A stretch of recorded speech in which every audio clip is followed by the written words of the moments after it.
बहुत ही प्यारे बच्चों, ਅੱਜ ਆਪਾਂ ਤੁਹਾਨੂੰ ਜੀਵਨੀ ਬਾਰੇ ਵਿਸਥਾਰਪੂਰਵਕ ਦੱਸਾਂਗੇ। ਬੱਚਿਓ, ਆਪਾਂ ਤੁਹਾਨੂੰ ਸੰਖੇਪ ਦੇ ਵਿੱਚ ਵੀ ਸਮਝਾ ਸਕਦੇ ਸੀ, ਪਰ ਆਪਾਂ ਤੁਹਾਨੂੰ ਵਿਸਥਾਰ ਦੇ ਵਿੱਚ ਤਾਂ ਸਮਝਾਉਂਦੇ ਹਾਂ ਤਾਂ ਜੋ ਸਾਰੀ ਜ਼ਿੰਦਗੀ ਇਹ ਗੱਲਾਂ ਤੁਹਾਡੇ ਕੰਮ ਆਉਣ। ਠੀਕ ਹੈ। ਕੋਈ ਵੀ ਪੇਪਰ ਹੁੰਦੇ ਨੇ, ਜਿਵੇਂ ਨੈਟ ਦਾ ਹੋ ਗਿਆ, JRF ਦਾ ਹੋ ਗਿਆ, ਜਾਂ ਤੁਹਾਡੇ 12ਵੀਂ ਜਮਾਤ ਦੇ ਪੇਪਰ ਨੇ, ਉਹਨਾਂ ਦੇ ਵਿੱਚੋਂ ਪ੍ਰਸ਼ਨ ਇਹਦੇ ਵਿੱਚੋਂ ਆਉਣਗੇ। ਇਸ ਕਰਕੇ ਆਪਾਂ ਵਿਸਥਾਰਪੂਰਵਕ ਤੁਹਾਨੂੰ ਦੱਸਾਂਗੇ। ਠੀਕ ਹੈ। ਹਰ ਇੱਕ ਨਿੱਕੀ ਨਿੱਕੀ ਚੀਜ਼ ਦੀ ਬਹੁਤ ਵਿਆਖਿਆ ਕਰਾਂਗੇ ਤਾਂ ਜੋ ਪੇਪਰਾਂ ਦੇ ਸਮੇਂ ਤੁਹਾਨੂੰ ਕੋਈ ਸਮੱਸਿਆ ਨਾ ਆਵੇ। ਠੀਕ ਹੈ। ਅਤੇ ਜੀਵਨੀ ਦੇਖਦੇ ਹਾਂ ਫਿਰ ਆਪਾਂ ਕੀ ਹੁੰਦੀ ਹੈ। ਜੀਵਨੀ ਵਾਰਤਕ ਦਾ ਪੁਰਾਣਾ ਰੂਪ ਹੈ। ਕਿਸ ਦਾ ਰੂਪ ਹੈ ਇਹ? ਵਾਰਤਕ ਦਾ। ਗੁਰੂ ਅਤੇ ਚੇਲੇ ਦਾ ਰਿਸ਼ਤਾ ਧਾਰਮਿਕ ਸ਼ਰਧਾ ਵਿੱਚ ਪਕੇਰਾ ਹੁੰਦਾ ਹੈ। ਬੱਚੋ, ਜੀਵਨੀ ਕੀ ਹੁੰਦੀ ਹੈ? ਜੀਵਨ ਕੀ ਹੁੰਦਾ? ਆਪਣੀ ਜ਼ਿੰਦਗੀ। ਠੀਕ ਹੈ। ਜਦੋਂ ਆਪਣੀ ਜ਼ਿੰਦਗੀ ਦੇ ਉੱਪਰ ਕੋਈ ਦੂਜਾ ਬੰਦਾ ਪੂਰਾ ਉਹਨੂੰ ਬਿਰਤਾਂਤ ਪੇਸ਼ ਕਰਦੇ, ਠੀਕ ਹੈ, ਸਾਰੀ ਕਹਾਣੀ ਦੱਸੇ, ਜੀਵਨੀ ਆਪਣੀ ਜ਼ਿੰਦਗੀ ਦੇ ਬਾਰੇ ਲਿਖਿਓ, ਜੀਵਨੀ ਹੁੰਦੀ ਹੈ। ਜਦੋਂ ਕੋਈ ਬੰਦਾ ਖੁਦ ਦੇ ਬਾਰੇ ਲਿਖਦਾ ਉਹ ਸਵੈ ਜੀਵਨੀ ਹੁੰਦੀ ਹੈ। ਠੀਕ ਹੈ ਨਾ। ਤਾਂ ਕਹਿੰਦੇ ਨੇ ਸੂਝਵਾਨ ਸ਼ਿਸ਼ ਆਪਣੇ ਗੁਰੂਆਂ ਦੇ ਕਾਰਨਾਮਿਆਂ ਅਤੇ ਮਹਿਮਾ ਨੂੰ ਵਾਰਤਕ ਰਾਹੀਂ ਕਾਨੀਬੱਧ ਕਰਦਾ ਹੈ। ਦੇਖੋ, ਸ਼ਬਦਾਂ ਦੇ ਉੱਪਰ ਨਾ ਜਾਏ ਬੱਚੇ, ਬਹੁਤ ਵਧੀਆ ਸ਼ਬਦ ਵਰਤੇ ਹੋਏ ਨੇ। ਮਤਲਬ ਤੁਹਾਨੂੰ ਔਖੇ ਜ਼ਰੂਰ ਲੱਗਣਗੇ ਪਰ ਇੰਨੇ ਔਖੇ ਨਹੀਂ ਹੈਗੇ। ਅਤੇ ਵੀ ਮਤਲਬ ਜਿਹੜਾ ਮੰਨ ਲਓ ਕੋਈ ਚੇਲਾ ਹੈ, ਠੀਕ ਹੈ, ਆਪਣੇ ਗੁਰੂ ਦੇ ਜਿੰਨੇ ਵੀ ਕਾਰਨਾਮੇ ਨੇ ਉਹਨਾਂ ਨੂੰ ਲਿਖ ਦਿੰਦਾ, ਕਾਨੀਬੱਧ ਮਤਲਬ ਲਿਖ ਦਿੰਦਾ। ਠੀਕ ਹੈ ਨਾ। ਪੰਜਾਬੀ ਸਾਹਿਤ ਵਿੱਚ ਜਨਮ ਸਾਖੀ ਸਾਹਿਤ, ਪਰਚੀਆਂ, ਰੇਖਾ ਚਿੱਤਰ, ਜੀਵਨੀਆਂ, ਸਵੈ ਜੀਵਨੀਆਂ, ਮਤਲਬ ਡਾਇਰੀ, ਸਫ਼ਰਨਾਮਾ, ਮੁਲਾਕਾਤ ਅਤੇ ਫੀਚਰ ਆਦਿ ਇਸ ਰੁਚੀ ਅਧੀਨ ਹੀ ਲਿਖਿਆ ਹੋਇਆ ਵਾਰਤਕ ਸਾਹਿਤ ਹੈ। ਪਰੰਤੂ ਜੀਵਨੀ ਕਲਾ ਦਾ ਸਾਹਿਤਕਤਾ ਨਾਲ ਜੋ ਨਵਾਂ ਗਠਬੰਧਨ ਪੈਦਾ ਹੋਇਆ ਹੈ ਉਹ ਅਜੋਕੇ ਯੁੱਗ ਦੀ ਹੀ ਦੇਣ ਹੈ। ਅੱਜ ਕੱਲ੍ਹ ਦੇ ਯੁੱਗ ਦੀ ਦੇਣ ਆ। ਮਤਲਬ ਇਹੋ ਕਾਰਨ ਹੈ ਕਿ ਜੀਵਨੀ ਦੇ ਆਧੁਨਿਕ ਸਰੂਪ ਬਾਰੇ ਭਾਰਤ ਵਿੱਚ ਚਰਚਾ ਨਾ ਦੇ ਬਰਾਬਰ ਹੀ ਰਹੀ ਹੈ। ਪੱਛਮੀ ਵਿਦਵਾਨਾਂ ਨੇ ਜੀਵਨੀ ਦੇ ਕਲਾਤਮਿਕ ਰੂਪ ਨੂੰ ਨਿਖਾਰਨ ਅਤੇ ਉਭਾਰਨ ਦਾ ਯਤਨ ਕੀਤਾ ਹੈ। ਠੀਕ ਹੈ ਬੱਚੋ। ਅਤੇ ਹੁਣ ਆਪਾਂ ਇਸ ਦੀ ਪਰਿਭਾਸ਼ਾ ਕਰਦੇ ਹਾਂ। ਅਤੇ ਪਰਿਭਾਸ਼ਾ ਤੁਸੀਂ ਹੂਬਹੂ ਇੱਦਾਂ ਹੀ ਲਿਖਣੀ ਹੋਊਗੀ ਜਿਹੜੀ ਕਿਸੇ ਨੇ ਕਹੀ ਹੈ। ਪਰਿਭਾਸ਼ਾ ਦਾ ਮਤਲਬ ਇਸ ਬਾਰੇ ਕਿਸੇ ਵਿਦਵਾਨ ਨੇ ਕੀ ਕਿਹਾ। ਠੀਕ ਹੈ। ਅਤੇ ਆਮ ਸੰਕਲਪ ਦੇ ਅਨੁਸਾਰ ਜੀਵਨੀ ਕਿਸੇ ਖਾਸ ਵਿਅਕਤੀ ਦਾ ਜੀਵਨ ਦਾ ਜਿਹੜਾ ਬਿਰਤਾਂਤ ਹੀ ਹੈ। ਠੀਕ ਹੈ। ਕਿਸੇ ਵਿਅਕਤੀ ਦਾ ਜੀਵਨ ਹੋ ਸਕਦਾ ਹੈ, ਪਰ ਜੀਵਨੀ ਕਿਸੇ ਮਹਾਂਪੁਰਸ਼ ਦੇ ਜੀਵਨ ਚਰਿੱਤਰ ਦਾ ਇਸ ਪ੍ਰਕਾਰ ਵਰਣਨ ਹੁੰਦਾ ਹੈ ਜੋ ਆਮ ਲੋਕਾਂ ਲਈ ਇੱਕ ਰੌਸ਼ਨ ਮੁਨਾਰਾ ਬਣ ਕੇ ਆਦਰਸ਼ ਨਮੂਨਾ ਸਥਾਪਿਤ ਹੋ ਜਾਂਦਾ ਹੈ। ਮਤਲਬ ਜਿਹੜੇ ਆਮ ਲੋਕ ਮਹਾਂਪੁਰਸ਼ ਬਾਰੇ ਪੜ੍ਹਦੇ ਨੇ ਉਹਨਾਂ ਲਈ ਇੱਕ ਚਾਨਣ ਮੁਨਾਰਾ ਬਣ ਜਾਂਦਾ ਵੀ ਆਪਾਂ ਵੀ ਇੱਦਾਂ ਬਣਨਾ ਹੈ। ਠੀਕ ਹੈ। ਇਸ ਪ੍ਰਕਾਰ ਵਿਸ਼ੇਸ਼ ਵਿਅਕਤੀ ਦੇ ਅੰਦਰਲੇ ਜੀਵਨ ਅਤੇ ਬਾਹਰਲੇ ਜੀਵਨ ਦੋਹਾਂ ਦਾ ਲੇਖਾ ਜੋਖਾ ਪੇਸ਼ ਕੀਤਾ ਜਾਂਦਾ ਹੈ। ਜਿਵੇਂ ਮਿਲਖਾ ਸਿੰਘ ਦੀ ਫਿਲਮ ਆਈ ਸੀ ਨਾ, ਮਿਲਖਾ ਸਿੰਘ ਦੇ ਜੀਵਨ ਦੇ ਬਾਰੇ, ਉਹ ਇੱਕ ਤਰ੍ਹਾਂ ਨਾਲ ਜੀਵਨੀ ਹੈ ਬੱਚਿਓ। ਸਾਰਾ ਕੁਝ ਪੇਸ਼ ਕੀਤਾ ਹੈ, ਜੋ ਵੀ ਸਮੱਸਿਆਵਾਂ ਆਈਆਂ ਉਹਨਾਂ ਦੇ ਜੀਵਨ ਦੇ ਬਾਰੇ। ਆਮ ਤੌਰ 'ਤੇ ਜੀਵਨੀ ਵਿੱਚ ਨਾਇਕ ਦੀ ਸਾਰੀ ਜ਼ਿੰਦਗੀ ਦੇ ਕਾਰਜਾਂ ਦਾ ਵਰਣਨ ਹੁੰਦਾ ਹੈ। ਠੀਕ ਹੈ ਬੱਚੋ। ਨਾਇਕ ਜਿਹੜਾ ਹੀਰੋ ਹੁੰਦਾ, ਮਤਲਬ ਮਿਲਖਾ ਸਿੰਘ ਦੀ ਜ਼ਿੰਦਗੀ ਦੇ ਜਿੰਨੇ ਵੀ ਕਾਰਜ ਸੀ ਉਹਨਾਂ ਦਾ ਵਰਣਨ ਹੋਇਆ। ਪਰ ਕਦੇ ਕਦੇ ਕਿਸੇ ਆਦਰਸ਼ ਨਾਇਕ ਦੇ ਜਿਉਂਦੇ ਉਸਦੇ ਜੀਵਨ ਦੇ ਕਿਸੇ ਇੱਕ ਹਿੱਸੇ ਦੀ ਚਰਚਾ ਵੀ ਹੋ ਸਕਦੀ, ਕਿਸੇ ਇੱਕ ਹਿੱਸੇ ਦੀ ਵੀ ਚਰਚਾ ਹੋ ਸਕਦੀ ਹੈ। ਅਨੇਕਾਂ ਲੋਕਾਂ ਦੀਆਂ ਜੀਵਨੀਆਂ ਉਹਨਾਂ ਦੀ ਜ਼ਿੰਦਗੀ ਦੇ ਸਮੇਂ ਵਿੱਚ ਲਿਖੀਆਂ ਗਈਆਂ ਹਨ। ਠੀਕ ਹੈ। ਇਸ ਲਈ ਅਜਿਹੀਆਂ ਜੀਵਨੀਆਂ ਵਿੱਚ ਸੰਪੂਰਨ ਜੀਵਨ ਦਾ ਬਿਰਤਾਂਤ ਦੇਣਾ ਸੰਭਵ ਨਹੀਂ ਹੈ। ਪਰ ਜ਼ਿਆਦਾਤਰ ਜਿਹੜੀਆਂ ਜੀਵਨੀਆਂ ਨੇ ਮਨੁੱਖ ਦੇ ਜੀਂਦੇ ਜੀ ਲਿਖੀਆਂ ਜਾਂਦੀਆਂ ਨੇ, ਇਸ ਕਰਕੇ ਉਹਨਾਂ ਦੀ ਪੂਰੀ ਜ਼ਿੰਦਗੀ ਹੋ ਸਕਦਾ ਉਸ ਤੋਂ ਬਾਅਦ ਵੀ ਹੋਰ ਵੀ ਘਟਨਾਵਾਂ ਹੋਣ, ਉਹਨਾਂ ਨੂੰ ਲਿਖਣਾ ਬੱਚੋਂ ਮਤਲਬ ਅਸੰਭਵ ਹੋ ਜਾਂਦਾ। ਆਪਾਂ ਫਿਊਚਰ 'ਚ ਤਾਂ ਕੁਛ ਨਹੀਂ ਕਹਿ ਸਕਦੇ ਵੀ ਕੀ ਹੋਣਾ। ਅੰਗਰੇਜ਼ੀ ਲਿਖਾਰੀ ਮਾਰਕ ਟਵੇਨ ਅਨੁਸਾਰ ਜੀਵਨੀ ਮਨੁੱਖ ਦਾ ਅਜਿਹਾ ਲਿਬਾਸ ਹੈ, ਪੁਸ਼ਾਕ ਹੈ, ਜਿਸ ਵਿੱਚ ਝਰੋਖੇ ਹੁੰਦੇ ਹਨ। ਠੀਕ ਹੈ। ਜਿਸ ਨੂੰ ਮਨੁੱਖ ਆਪ ਖੁਦ ਨਹੀਂ ਲਿਖ ਸਕਦਾ। ਇਸ ਲਈ ਜੀਵਨੀ ਇੱਕ ਪਰਜੀਵੀ ਕਲਾ ਹੈ। ਪਰਜੀਵੀ ਮਤਲਬ ਦੂਜੇ ਦੀ ਲਿਖੀ ਹੋਈ ਕਲਾ ਹੈ, ਆਪ ਨਹੀਂ ਉਹਨੂੰ ਲਿਖਦਾ। ਠੀਕ ਹੈ। ਪਰਜੀਵੀ ਕਲਾ ਉਹ ਇਸ ਲਈ ਕਹਿੰਦਾ ਹੈ ਕਿਉਂਕਿ ਜੀਵਨੀ ਦੀ ਸਿਰਜਣਾ ਹਿੱਤ ਤੱਥਾਂ ਦੀ ਭਾਲ ਲਈ ਦੂਜੈਲੇ ਸਰੋਤਾਂ 'ਤੇ ਨਿਰਭਰ ਕਰਨਾ ਪੈਂਦਾ, ਵੀ ਦੂਜਿਆਂ ਦੇ ਜਿਹੜੇ ਦੱਸੇ ਹੋਏ ਗੱਲਾਂ ਨੇ। ਠੀਕ ਹੈ। ਆਪਾਂ ਕਿਸੇ ਦੀ ਜੀਵਨੀ ਆਪਾਂ ਉਹ ਬੰਦੇ ਤੋਂ ਹੀ ਪੁੱਛਾਂਗੇ, ਆਪਣੇ ਆਪ ਤੋਂ ਉਹਨੂੰ ਜੀਆ ਨਹੀਂ ਹੁੰਦਾ ਆਪਾਂ ਨੇ। ਠੀਕ ਹੈ। ਜੀਵਨੀ ਕਿਸੇ ਵਿਅਕਤੀ ਵਿਸ਼ੇਸ਼ ਦੀਆਂ ਜੀਵਨ ਘਟਨਾਵਾਂ ਦਾ ਬਿਊਰਾ ਹੈ। ਜੀਵਨੀ ਵਿੱਚ ਕਿਸੇ ਦੇ ਜੀਵਨੀ ਦੇ ਜਿਹੜੇ ਢੰਗ ਨੇ ਸਾਰੇ ਆਪਾਂ ਉਹ ਜੀਵਨ ਦੀ ਇਸ ਤਰ੍ਹਾਂ ਪੁਨਰ ਸਿਰਜਣਾ ਕੀਤੀ ਜਾਂਦੀ ਹੈ ਕਿ ਇਸ ਤਰ੍ਹਾਂ ਕਿ ਉਹਨੂੰ ਖੁਦ ਨੂੰ ਜੀਵਿਆ ਹੋਵੇ। ਠੀਕ ਹੈ ਨਾ। ਜੀਵਨੀ ਕਿਸੇ ਮਹਾਂਪੁਰਸ਼ ਦੇ ਅੰਦਰਲੇ ਅਤੇ ਬਾਹਰਲੇ ਸਰੂਪ ਦਾ ਕਲਾਤਮਿਕ ਨਿਰੂਪਣ ਹੈ। ਠੀਕ ਹੈ। ਵੀ ਕਿਸੇ ਵੀ ਮਹਾਂਪੁਰਸ਼ ਦੇ ਜਿੰਨੇ ਵੀ ਘਟਨਾਵਾਂ ਹੋਈਆਂ ਨੇ ਜ਼ਿੰਦਗੀ ਦੇ ਬਾਰੇ ਸਾਰਾ ਕਲਾਤਮਿਕ ਤੌਰ 'ਤੇ ਮਤਲਬ ਆਪਾਂ ਉਹਨੂੰ ਕਲਾਮਈ ਢੰਗ ਨਾਲ ਪੇਸ਼ ਕਰਦੇ ਹਾਂ। ਜੀਵਨੀਕਾਰ ਆਪਣੇ ਚਰਿੱਤਰ ਨਾਇਕ ਦੇ ਆਪੇ ਦੀ ਕੁੰਜੀ ਸਮਝ ਕੇ ਉਸਦੇ ਚਾਨਣੇ ਵਿੱਚ ਸਾਰੀਆਂ ਘਟਨਾਵਾਂ ਦਾ ਚਿੱਤਰਣ ਕਰਦਾ ਹੈ। ਜੀਵਨੀ ਜਿਹੜੀ ਘਟਨਾਵਾਂ ਦਾ ਸਥੂਲ ਵੇਰਵਾ ਨਹੀਂ ਹੈ, ਬਲਕਿ ਸਫਲ ਜੀਵਨੀ ਵਿੱਚ ਨਾਇਕ ਦੇ ਜੀਵਨ ਵਿੱਚ ਲੁਕੇ ਛਿਪੇ ਉਸਦੇ ਵਿਕਾਸ ਨੂੰ, ਉਸਦੀ ਸ਼ਖਸੀਅਤ ਦੇ ਗੁੱਝੇ ਭੇਤ ਨੂੰ ਅਤੇ ਉਸ ਦੀ ਪ੍ਰਮੁੱਖ ਜੀਵਨ ਧਾਰਾ ਨੂੰ ਖੁੱਲ੍ਹ ਕੇ ਪਾਠਕਾਂ ਦੇ ਸਾਹਮਣੇ ਸਾਕਾਰ ਕੀਤਾ ਜਾਂਦਾ ਹੈ। ਜੀਵਨੀ ਇੱਕ ਕਲਾ ਹੈ। ਠੀਕ ਹੈ ਬੱਚੋ, ਜੀਵਨੀ ਅਤੇ ਸਵੈ ਜੀਵਨੀ ਦਾ ਅੰਤਰ ਦੱਸਿਆ ਆਪਾਂ ਨੂੰ। ਜੀਵਨੀ ਸਵੈ ਜੀਵਨੀ ਦੇ ਬਹੁਤ ਨੇੜੇ ਹੈ। ਅਸਲ ਵਿੱਚ ਜੀਵਨੀ ਅਤੇ ਸਵੈ ਜੀਵਨੀ ਦੋਵੇਂ ਵਾਰਤਕ ਸਾਹਿਤ ਦੇ ਜੁੜਵੇਂ ਰੂਪ ਹਨ। ਬੱਚੇ ਤੁਹਾਨੂੰ ਆ ਸਕਦਾ ਹੈ ਜੀਵਨੀ ਅਤੇ ਸਵੈ ਜੀਵਨੀ ਦਾ ਫਰਕ। ਠੀਕ ਹੈ, ਇਹਨਾਂ ਵਿੱਚ ਜਿੱਥੇ ਅੰਤਰ ਸੰਬੰਧ ਹੈ ਉੱਥੇ ਅੰਤਰ ਵਿਰੋਧ ਵੀ ਹੈ, ਸੰਬੰਧ ਵੀ ਹੈ ਅਤੇ ਵਿਰੋਧ ਵੀ। ਦੋਹਾਂ ਦੀਆਂ ਹੱਦਾਂ ਕੁਝ ਹੱਦ ਤੱਕ ਸਾਂਝੀਆਂ ਹਨ, ਪਰ ਮੰਤਵ ਦੇ ਰੂਪ ਦੇ ਪੱਖੋਂ ਇਹ ਦੋਵੇਂ ਇੱਕ ਦੂਜੇ ਤੋਂ ਵੱਖ ਹਨ।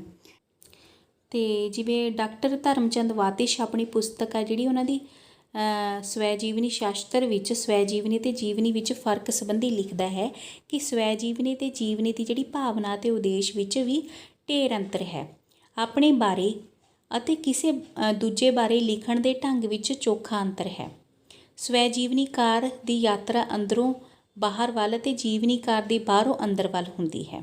ਸਵੈ ਜੀਵਨੀਕਾਰ ਦੀ ਸਫਲਤਾ ਸਵੈ ਕੇਂਦਰਿਤ ਰਹਿਣ ਵਿੱਚ ਹੈ, ਜਦੋਂ ਕਿ ਜੀਵਨੀਕਾਰ ਪਰਸੁਆਰਥੀ ਹੁੰਦਾ ਹੈ। ਠੀਕ ਹੈ ਨਾ, ਉਸ ਦੀ ਕਾਮਯਾਬੀ ਆਪਾ ਛੁਪਾਉਣ ਵਿੱਚ ਹੁੰਦੀ ਹੈ, ਪਰੰਤੂ ਦੋਹਾਂ ਦਾ ਟੀਚਾ ਜੀਵਨੀ ਦੇ ਨਿਰੋਲ ਸੱਚ ਨੂੰ ਪ੍ਰਗਟਾਉਣਾ ਹੁੰਦਾ ਹੈ। ਜੀਵਨੀ ਹੋਵੇ ਜਾਂ ਸਵੈ ਜੀਵਨੀ ਹੋਵੇ, ਉਹ ਸੱਚ ਦੀ ਅਣਹੋਂਦ ਵਿੱਚ ਉੱਤਮ ਕਲਾ ਬਣਨ ਵਿੱਚ ਅਸਫਲ ਰਹਿੰਦੀ ਹੈ। ਦੋਹਾਂ ਦਾ ਮੰਤਵ ਕਿਸੇ ਮਹਾਨ ਹਸਤੀ ਦੇ ਜੀਵਨ ਦੀ ਬਹੁਪੱਖੀ ਤਸਵੀਰ ਉਜਾਗਰ ਕਰਨਾ ਹੁੰਦਾ ਹੈ। ਸਵੈ ਜੀਵਨੀ ਦਾ ਉਦੋਂ ਜਨਮ ਹੁੰਦਾ ਹੈ ਜਦੋਂ ਲੇਖਕ ਆਪਣੀ ਹੀ ਜ਼ਿੰਦਗੀ ਦਾ ਜਿਹੜਾ ਸਫ਼ਰ ਹੈ ਆਪਣੀ ਹੀ ਕਲਮ ਨਾਲ ਅੰਕਿਤ ਕਰਦਾ ਹੈ, ਪਰ ਜੀਵਨੀ ਦੀ ਹੋਂਦ ਹੈ ਜਿਹੜੀ ਉਦੋਂ ਬਣਦੀ ਹੈ ਜਦੋਂ ਲੇਖਕ ਆਪਣੇ ਤੋਂ ਭਿੰਨ ਕਿਸੇ ਦੂਜੇ ਵਿਅਕਤੀ ਦੀ ਜੀਵਨ ਧਾਰਾ ਨੂੰ ਕਲਮਬੱਧ ਕਰਦਾ ਹੈ। ਜੀਵਨੀ ਦੇ ਤੱਤ ਦੇਖਦੇ ਹਾਂ ਬੱਚੋ। ਜੀਵਨੀ ਵਾਰਤਕ ਸਾਹਿਤ ਦਾ ਇੱਕ ਕਲਾਤਮਿਕ ਰੂਪ ਹੈ।